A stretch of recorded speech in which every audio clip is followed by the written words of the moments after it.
Tanto el pisco sour como el pisco constituyen nuestro patrimonio cultural de la nación.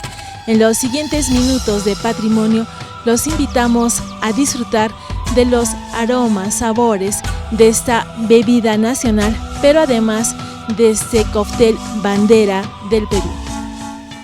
El blanco de mi bandera es mi color y mi ley. Sí, señor. El rojo fuego en arena que purifica mi ser, con parrales de uva rica, verdeo valles de agosto. Es un placer llevar a ustedes la memoria de los aromas y sabores de nuestra exquisita bebida espirituosa del Perú, el pisco. El pisco es una denominación de origen que es propia y única en la tierra. Por lo tanto, hablar de la historia del pisco es hablar de la historia del Perú. El blanco de mi bandera es mi color y mi ley. Sí, señor. El rojo fuego en arena que purifica mi ser. Los documentos más antiguos de la producción de pisco datan de 1548, cuando el cronista Pedro Cieza de León describe que encontró en los llanos de la costa del Perú parras de uva. En los comentarios reales de los incas, el inca Garcilaso de la Vega nos recuerda que vio cosechar uva en el Cusco. Este dato es fundamental para estudiar la época. Existe una estrecha relación entre la palabra quechua pesco y la palabra pisco. La primera se refiere a un ave de la zona. Bandada de piscos alados colorean Pisco Puerto. Y la segunda, a un cántaro para almacenar bebidas. Piscos panzudos de barro me cobijan pisco bueno. Con el tiempo, aquella extensa y bella geografía del litoral peruano se denominó Pisco, discurriendo por este valle un río que lleva su nombre, además de contar con un importante puerto, el puerto de Pisco. Peruano, pisco puro, pisco puerto, caldo de pisco peruano. Posiblemente en aquel entonces la iglesia y el ejército español producían vino y aguardiente de uva, porque había necesidad de vino para la misa y la Eucaristía, y el aguardiente para envalentonar a los soldados. Se sabe que en 1613 Pedro Manuel, el griego, deja su testamento algunos objetos y dice así: más 30 tinajas de burmey llenos de aguardiente, más una caldera grande de cobre de sacar aguardiente con su tapa y cañón. Siendo considerado Pedro Manuel el Griego como el primer pisquero del Perú, según el historiador Lorenzo Huertas. Por aquellos años, el Virreinato del Perú se convirtió en el principal productor vitivinícola de todo el continente durante los siglos XVI y XVII. Para conocer más de nuestra exquisita bebida espirituosa, nos acercamos al Museo del Pisco en la calle Santa Catalina Ancha. Bueno, en este momento estamos en una casa colonial. Justamente en la pared ven escritos, son documentos que llevan esta dirección y fechas muy antiguas. 1838 es uno de los documentos que tenemos en la pared. Esta casa era y es de los señores Vélez, era una familia que tenía tradición pisquera. El salón se llama bodega porque acá encontramos algunos de los instrumentos, de las cosas antiguas que era del comercio de pisco que tenía esta familia.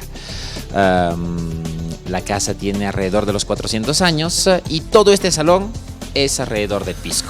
Las sillas y las mesas que tenemos acá afuera están hechas en guarango, junto a la barra. El guarango era un árbol muy usado para la producción del pisco.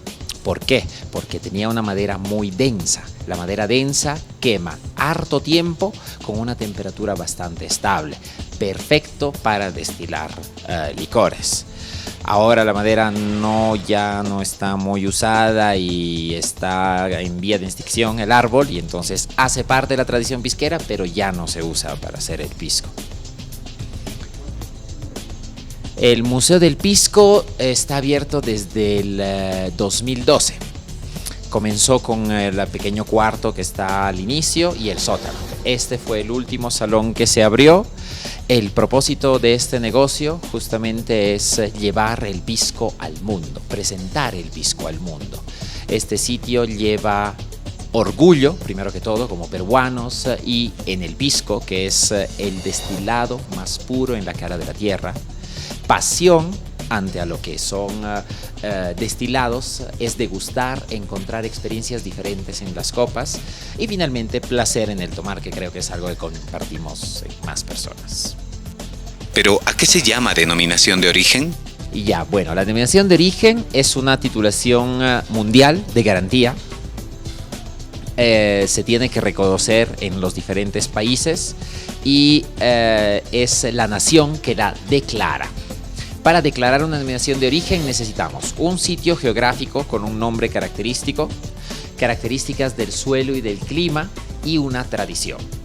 El pisco en Perú tiene una tradición de 400 años. El primer documento que tenemos es del 1613, es un testamento. Habla de alguien que deja botijas con destilado y el instrumento para obtener dicho aguardiente, entonces un alambique. Desde esa fecha podemos considerar nuestra tradición en el pisco. Tenemos mapas del 1538 que ya figuran un puerto que se llama Pisco. Y seguramente el nombre con la ciudad es aún más antiguo. Entonces ya son algo como 500 años que nuestro país lleva el nombre pisco en su tierra. Aparte que es una palabra quechua, es interna a nuestra cultura, quiere decir pequeña ave, y entonces ya es aún más antigua del nombre pisco en nuestra tierra. Y finalmente las características, las 5 regiones características que tenemos para el pisco, que son Lima, Ica, Arequipa, Moquegua y Tacna. Tienen un suelo muy particular, un clima muy particular, adapto para lo que es la uva pisquera. Estas 3 notas hacen único el pisco peruano. Entonces, ahí vamos a obtener nuestra denominación de origen. Existen 8 cepas seleccionadas en la denominación de origen. ¿Cuáles son? Para que se pueda usar el nombre pisco, ya que es una denominación de origen, las cepas seleccionadas son solamente 8. Se dividen en 2 familias, la denominación ya está por cambiar en más aromático y menos aromático. Las cepas más aromáticas son Italia, Albilla, Moscatel, Torontel. Las menos aromáticas son Quebranta, Negra Criolla, Mollar, Uvina. Más aromáticas, uva blanca o rosada, menos aromáticas, uva roja. Para el deleite nuestro existen 3 tipologías de pisco. Así tenemos pisco puro, pisco acholado y pisco mosto verde.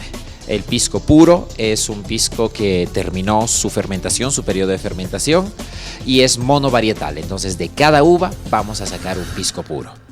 Con estas cepas podemos mezclarlas y sacar un acholado. El acholado es la mezcla de nuestras uvas. Y cuando interrumpimos la fermentación antes, tenemos un mosto joven, justamente el mosto verde. Es un trabajo que podemos hacer para cada cepa. Y entonces con las 8 cepas tenemos infinitas combinaciones de acholados, 8 mostos verdes y 8 pisco puro. Pero, ¿cuáles son las características de nuestro pisco? Bueno, el pisco, primero que todo, no tiene levaduras agregadas, a diferencia de lo que puede ser la cerveza, que pide levaduras extranjeras, otros fermentados que tienen acción de levaduras extranjeras. Para el pisco es solo levadura regional y que está en la uva. Después, azúcar natural. Tenemos algunos vinos que son reforzados con azúcar, tenemos algunos licores que son reforzados con azúcar. Para el pisco no hay azúcar agregada, es natural de la uva. La cosa más importante es la destilación a grado. Quiere decir que el pisco viene destilado solo una vez. A diferencia de ron, whisky, vodka, tequila, pisco chileno, tenemos varias destilaciones y con varias destilaciones, antes de ponerlo en las botellas, necesitamos agregar más agua para balancear el porcentaje alcohólico. Entonces, ron, whisky, vodka, tequila son diluidos con agua antes de las botellas. Para el pisco no pasa esto. Y finalmente, nunca es añejado. Nuestro pisco solo es reposado. El reposo se hace en botijas, se hace en vidrio o ahora se hace en un tipo de plástico que no es tóxico, no es colorado, no es sabroso, no es perfumado, para no cambiar nada. Justamente lo que queremos es probar el Perú en nuestra copa. Entonces, clima, tierra y tradición. Nada más. Rubén Surco nos dice por qué el cóctel bandera del Perú es el pisco sour. En el año 2004 se decreta una ley donde solamente el pisco sour se celebre el primer sábado del mes de febrero a nivel nacional. Es por eso que este sábado 4 de febrero hemos tenido el placer y el privilegio de celebrar a nivel nacional nuestro cóctel de bandera, cuál es el pisco sour. Nosotros como institución cultural tenemos la obligación de difundir este licor de bandera que ha sido reconocido como patrimonio de la nación. Y creo que lo primero que hemos hecho, que hemos implementado la nueva museografía, hemos tenido muy presente que aquí se tiene que hablar de la gastronomía del pisco. Para nosotros los peruanos, hablar del pisco es hablar del Perú. El blanco de mi bandera es mi color y mi ley. Sí, señor. Desde la Dirección Desconcentrada de Cultura de Cusco, saludamos a todos los cultores del pisco. Con parrales de uva rica, verdeo valles de agosto. Por todo ello, levantamos nuestra copa y decimos: ¡Salud, Perú!